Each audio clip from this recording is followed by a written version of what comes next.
Good morning. So today is a desk warming day, so I have to bring my own food to school.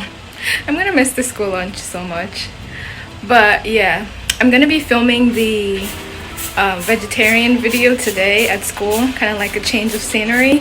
So let's get to it. I have to go to the convenience store to grab some food, so I'm gonna take you guys with me. Let's go. You guys, the sun is sunning today. It's been so rainy. I'm so glad today is like very nice out. So I'm going to Imata right here.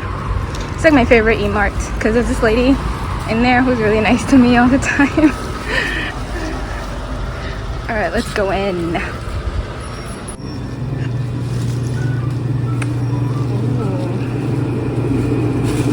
Get some food. That's the expiration date, 20. Okay. I can get this one. And I need some water. Right here, I'm gonna get that one. So I got my food.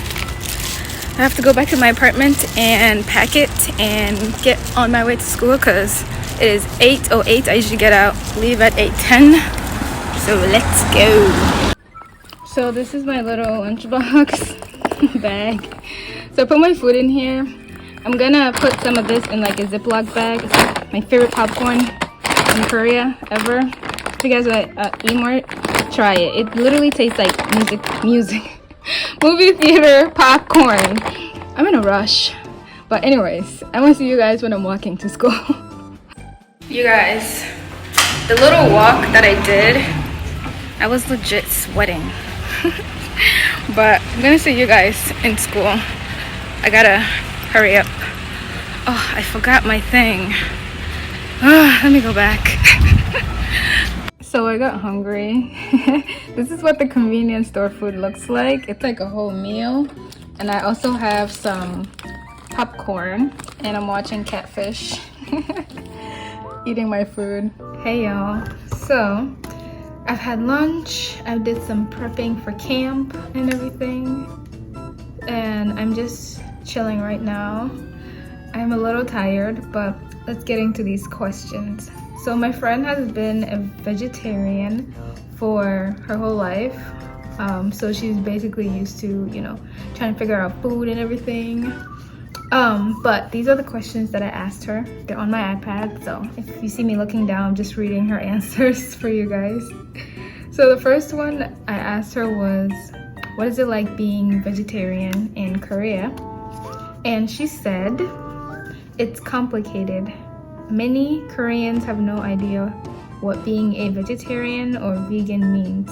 Most restaurants and menus don't list every ingredient, or meals can be a guessing game of whether or not they are vegetarian, even if they sound like they should be. Many Koreans consider kimchi to be vegetarian, even though it usually has fish products in it. If they don't see meat, they think it counts as vegetarian. This is true for broths too. Pork and beef broths are fairly common and are hard to avoid unless you speak Korean. So basically, you either need to ask the people, what's in the food. If you don't speak Korean, it makes it like 10 times harder using the translation and everything. So yeah, a lot of things are not vegetarian in Korea. Especially in our city because we live in like one of the rural areas, but it's not really rural. But if you lived in like Seoul or something, then you might have more options when it comes to like different restaurants that have vegetarian or vegan like menu options. So the next question is, what are some foods that you eat when you are not in school? So she said ramen, fried eggs and toast, bagel, pasta, salads, rice bowls. I don't know, I don't cook a lot.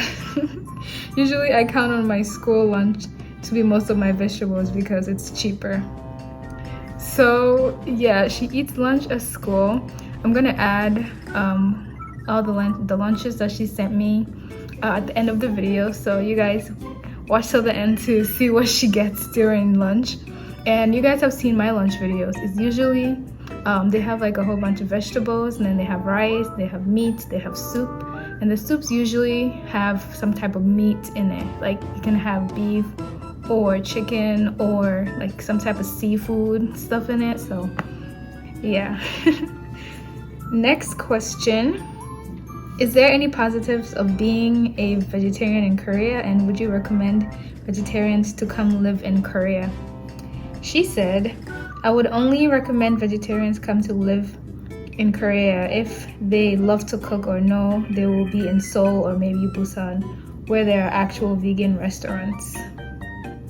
Most regular restaurants won't have any vegetarian or vegan options unless it's Western food, so it's really important to consider.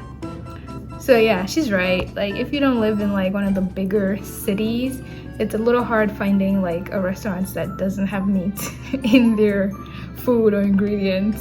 So that's something you guys should think about. If you're vegetarian, vegan, make sure you know how to cook whatever you like to eat from your country, because it's hard finding a restaurant that has a lot of vegetarian and vegan options.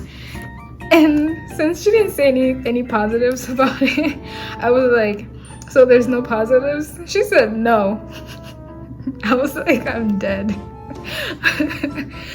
All right, so the next question is, would you say most of your money is spent on food since the restaurants don't have your foods? Also, how much money do you spend on food? She said, yeah, I definitely spent more money on food than anything else. I import a lot of the foods I miss from home, which gets expensive.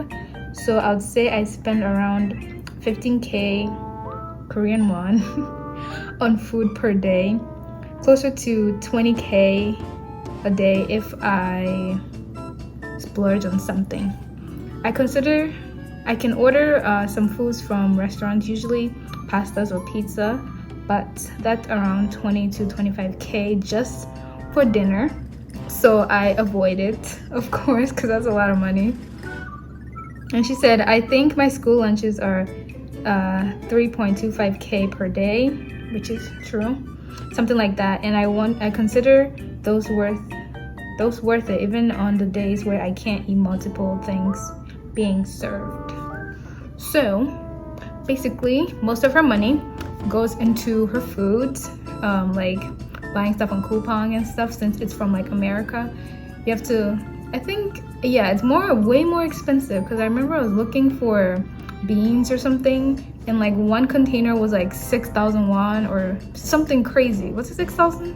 No, I feel like it was more. It was like 14,000. I was like, it's like $2 in America. What the heck is going on? But yeah, so basically she spends a lot of money on like her dinners and stuff since she doesn't cook as much. But I think the best, if you're vegan, like I said before, the best way for you to eat comfortably or whatever is to maybe try to bring as much, food as you can to Korea with you. And when you're here, cook at home. Go to the grocery store. They have a lot of vegetables, potatoes, stuff like that, and you can just cook for yourself because it's way cheaper. Like she said, she spent like 20k to 25k. It's about $17 on food just for one dinner. So that's a lot. That can add up. That's like almost 100k per week. That's ridiculous. So yeah. Next question. What about the cafes? Are you able to get stuff, and what kinds of things can people get? So what kind of things she eats when she goes to cafes? She said, oh yeah, I think I can order pretty much anything I want at most cafes. Some of the chain stores have baked goods with hot dogs or pepperoni type meats, which I avoid, but cafes are pretty easy for vegetarians. Some even have non-dairy milk now if you don't drink milk. So she's saying that some cafes have non-dairy milk. I usually get a fruit tart or at my favorite cafe, but plenty of people enjoy cakes. So yeah, she's right.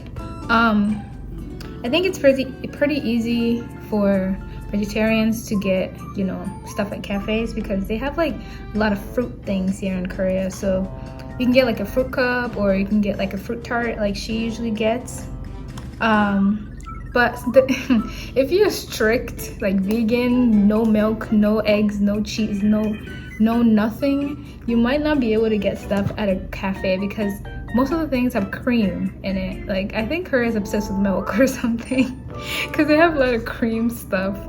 So yeah, if you're a strict vegan, maybe you might want to come to vegetarian because yeah, it might be way more difficult for you to get some food at cafes and stuff.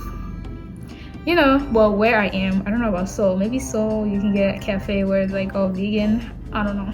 I don't live in Seoul. Next question, well, not question, I was like, do you have any last comments?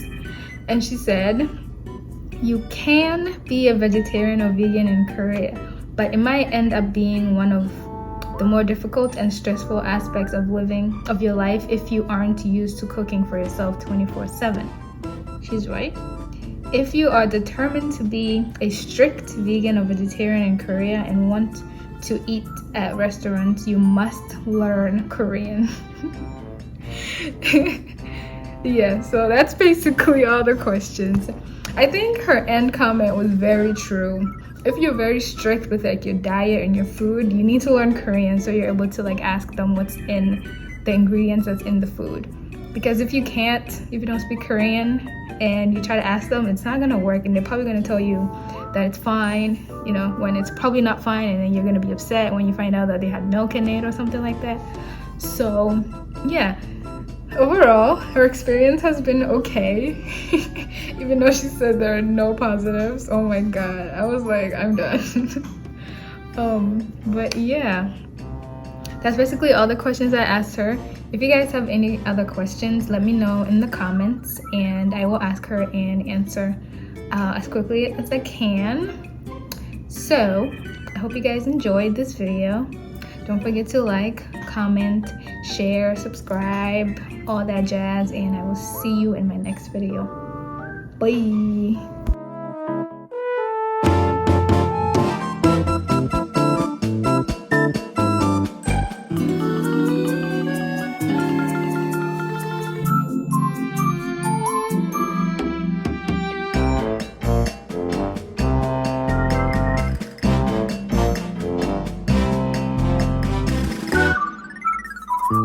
Thank you.